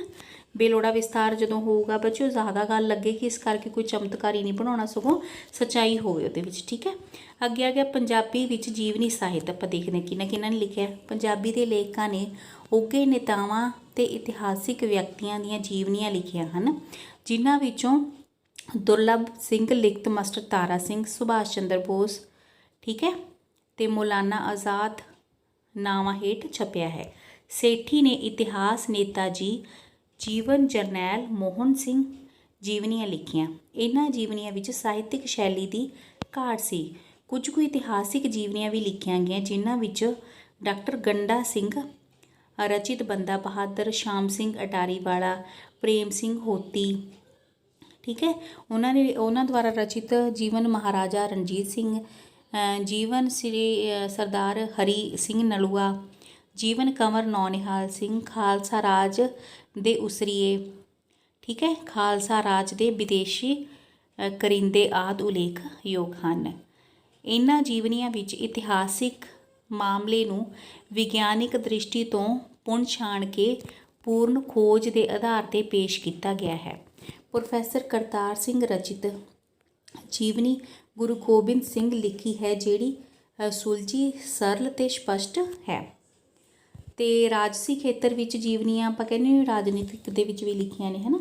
ਜਸਵੰਤ ਸਿੰਘ ਜਸ ਨੇ ਬਾਬਾ ਰਾਮ ਸਿੰਘ, ਬਾਬਾ ਸੋਹਣ ਸਿੰਘ ਭਕਨਾ, ਠੀਕ ਹੈ, ਦੇਸ਼ ਭਗਤ ਬਾਬੇ ਬਾਬਾ ਵਿਸਾਖਾ ਸਿੰਘ ਆਦਿ ਜੀਵਨੀਆਂ ਲਿਖੀਆਂ ਹਨ। ਸਾਧੂ ਸਿੰਘ ਨੇ ਇਨਕਲਾਬੀ ਯੋਧਾ ਮਾਸਟਰ ਮੋਤਾ ਸਿੰਘ, ਮਾਨ ਸਿੰਘ ਨੇ ਆਜ਼ਾਦੀ ਦੀ ਸ਼ਮਾ ਦੇ ਸਿੱਖ ਪਰਵਾਨੇ, ਕੁਲਦੀਪ ਸਿੰਘ ਹੋਰਾਂ ਨੇ ਜੁਝਾਰੂ ਸੂਰਮੇ, ਬਚਿੰਤ ਸਿੰਘ ਨੇ ਢਿੱਲੋਂ ਨੇ ਪੰਜਾਬ ਦੇ ਕੌਮੀ ਸੂਰਬੀਰ, ਸੁਰਿੰਦਰ ਸਿੰਘ ਜੌਹਰ ਨੇ ਲਾਲਾ ਲਾਜਪਤ ਰਾਏ, ਰਵਿੰਦਰਨਾਥ ਟੈਗੋਰ ਨੇ, ਠੀਕ ਹੈ, ਅਤੇ ਪ੍ਰਿੰਸੀਪਲ ਨਿਰੰਜਨ ਸਿੰਘ ਨੇ ਜੀਵਨ ਯਾਤਰਾ ਮਾਸਟਰ ਤਾਰਾ ਸਿੰਘ, ਡਾਕਟਰ ਪਿਆਰ ਸਿੰਘ ਨੇ ਤੇਜਾ ਸਿੰਘ, ਠੀਕ ਹੈ ਨਾ ਬੱਚੋ। ਤੇ ਇਸ ਤਰ੍ਹਾਂ ਆਪਾਂ ਦੇਖਦੇ ਹਾਂ ਵੀ ਤੇਜਾ ਸਿੰਘ ਸਮੁੰਦਰੀ ਉਹਨਾਂ ਦੀ ਪੂਰੀ ਜੀਵਨੀ ਦਾ ਨਾਮ ਹੈ। ਤੇ ਪ੍ਰਿੰਸੀਪਲ ਤਖਤ ਸਿੰਘ ਨੇ ਸ਼ਹੀਦ ਕਰਨੈਲ ਸਿੰਘ, ਡਾਕਟਰ ਤਿਰਲੋਚਨ ਸਿੰਘ ਨੇ ਭਾਈ ਸਾਹਿਬ ਭਾਈ ਰਣਧੀਰ ਸਿੰਘ ਜੀਵਨੀਆਂ ਅੰਕਿਤ ਕੀਤੀਆਂ ਹਨ। ਤਾਂ ਉਸ ਤੋਂ ਬਾਅਦ ਧਰਮਪਾਲ ਸਿੰਘਲ ਨੇ ਜੀਵਨੀ ਗੁਰੂ ਰਵਿਦਾਸ ਜੀ, ਤੇ ਜਿਵੇਂ ਸੁਰਿੰਦਰ ਸਿੰਘ ਜੌਹਰ ਨੇ ਲਾਲਾ ਲਾਜਪਤ ਰਾਏ, ਰਵਿੰਦਰਨਾਥ ਟੈਗੋਰ, ਪ੍ਰਿੰਸੀਪਲ ਨਿਰੰਜਨ ਸਿੰਘ ਨੇ ਜੀਵਨ ਯਾਤਰਾ ਮਾਸਟਰ ਤਾਰਾ ਸਿੰਘ, ਡਾਕਟਰ ਪਿਆਰ ਸਿੰਘ ਨੇ ਤੇਜਾ ਸਿੰਘ ਸਮੁੰਦਰੀ, ਪ੍ਰਿੰਸੀਪਲ ਤਖਤ ਸਿੰਘ ਨੇ ਸ਼ਹੀਦ ਕਰਨੈਲ ਸਿੰਘ, ਡਾਕਟਰ ਤਿਰਲੋਚਨ ਸਿੰਘ ਨੇ ਭਾਈ ਸਾਹਿਬ ਭਾਈ ਰਣਧੀਰ ਸਿੰਘ ਜੀਵਨੀਆਂ ਅੰਕਿਤ ਕੀਤੀਆਂ ਹਨ। ਧਰਮਪਾਲ ਸਿੰਘਲ ਨੇ ਜੀਵਨੀ ਗੁਰੂ ਰਵਿਦਾਸ ਜੀ, ਸੰਤ ਇੰਦਰ ਸਿੰਘ ਚੱਕਰਵਰਤੀ ਨੇ ਅਟਲ ਪ੍ਰਾਪਤੀ ਸਤਿਗੁਰ, ਡਾਕਟਰ ਕਰਮ ਸਿੰਘ ਕਪੂਰ ਨੇ ਸਤਿਗੁਰੂ ਪ੍ਰਤਾਪ ਸਿੰਘ ਇੱਕ ਮਹਾਨ ਸਤਿਗੁਰੂ ਆਦਿ ਜੀਵਨੀਆਂ ਲਿਖ ਕੇ ਪੰਜਾਬੀ ਜੀਵਨੀ ਸਾਹਿਤ ਨੂੰ ਭਰਪੂਰ ਕੀਤਾ। ਕੁਝ ਕੁ ਲੇਖਕਾਂ ਨੇ ਸਾਹਿਤਕਾਰਾਂ ਦੇ ਜੀਵਨ ਆਦਰਸ਼ ਨੂੰ ਵੀ ਪੇਸ਼ ਕਰਨ ਦੀ ਕੋਸ਼ਿਸ਼ ਕੀਤੀ ਹੈ। ਤੇ ਜਿਵੇਂ ਕਿ ਪ੍ਰੋਫੈਸਰ ਹਰਦਿਆਲ ਸਿੰਘ ਨੇ ਡਾਕਟਰ ਦੀਵਾਨ ਸਿੰਘ ਕਾਲੇ ਪਾਣੀ ਦੀ ਜੀਵਨੀ ਸੁਨਹਿਰੀ ਦਿਲ ਨਾਂ ਹੇਠ ਛਾਪੀ। ਸੂਬਾ ਸਿੰਘ ਨੇ ਡਾਕਟਰ ਕਾਲੇ ਪਾਣੀ, ਡਾਕਟਰ ਗੁਰਦਿਆਲ ਸਿੰਘ ਫੁੱਲ ਨੇ ਭਾਈ ਜੋਧ ਸਿੰਘ, SS ਅਮੋਲ ਨੇ ਜੀਵਨੀ ਭਾਈ ਮੋਹਨ ਸਿੰਘ ਵੈਦ, ਕਿਰਪਾਲ ਸਿੰਘ ਕਸੇਲ ਨੇ ਪ੍ਰੋਫੈਸਰ ਪੂਰਨ ਸਿੰਘ ਦੀ ਜੀਵਨੀ, ਰਾਜ ਹੰਸ ਆਦਿ ਜੀਵਨੀਆਂ ਲਿਖੀਆਂ। ਪੰਜਾਬੀ ਸਾਹਿਤ ਦੇ ਖੋਜਾਰਥੀਆਂ ਵਿੱਚ ਪ੍ਰਸਿੱਧ ਸਾਹਿਤਕਾਰਾਂ ਦੇ ਜੀਵਨ ਤੇ ਰਚਨਾ ਵਿਸ਼ੇ ਨਾਲ ਸੰਬੰਧਿਤ ਜੋ ਕਾਰਜ ਪ੍ਰਤੀ ਵਿਸ਼ੇਸ਼ ਰੁਝਾਨ ਹੈ। ਇਸ ਤੋਂ ਇਲਾਵਾ ਵਿਗਿਆਨ, ਧਰਮ, ਸਮਾਜ ਸੇਵਾ, ਰਾਜਨੀਤੀ ਦੇ ਖੇਤਰ ਨਾਲ ਸੰਬੰਧਿਤ ਵਿਅਕਤੀਆਂ ਦੀਆਂ ਜੀਵਨੀਆਂ ਵੀ ਲਿਖੀਆਂ ਗਈਆਂ। ਸੋ ਬੱਚਿਓ, ਇਹ ਸੀ ਜੀਵਨੀ ਦੇ ਨਾਲ ਸੰਬੰਧਿਤ ਵਿਸਥਾਰ ਪੂਰਵਕ ਜਾਣਕਾਰੀ। ਮੈਨੂੰ ਉਮੀਦ ਹੈ ਕਿ ਤੁਹਾਨੂੰ ਸਮਝ ਆਈ ਹੋਏਗੀ ਬੱਚਿਓ। ਸੁਣਨ ਅਤੇ ਸਮਝਣ ਲਈ ਤੁਹਾਡਾ ਬਹੁਤ ਬਹੁਤ ਧੰਨਵਾਦ।